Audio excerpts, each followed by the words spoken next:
Hi friends, welcome back to my channel. బాగున్నారా friends? బాగున్నామండి. Lunch చేస్తున్నారు. ఏం కర్రీ అండి? ఏం స్పెషల్ చేశారండి? ఏముండదండి స్పెషల్. ఈరోజు ఏం స్పెషల్ లేదండి. స్పెషల్ అంటే స్పెషల్ కాదనుకుంటే స్పెషలే. సర్లే, ఏంటో ఏం ప్రిపేర్ చేశారు? ఏం వేసుకొని తింటున్నారు చెప్పండి అండి. అయ్యో, చెప్పకుండా మీతో ఎలా ఉంటాను? ఏం ప్రిపేర్ చేశారు అంటే వంకాయ పెరుగు పచ్చడి అండి. వంకాయ పెరుగు పచ్చడి బాగుంటుందా అంటారా? అబ్బాబ్బా, భలే ఉంటుందండి నిజంగానంట.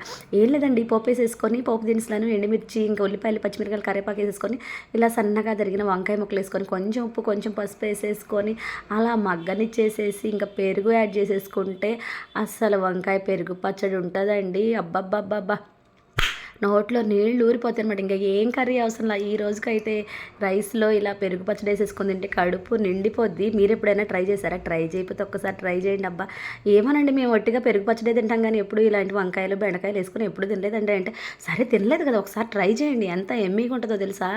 అక్కడక్కడ మనకు ఆ వంకాయ ముక్క తగులుతుంటే పెరుగు పచ్చడి అంటేనే ఎమ్మి.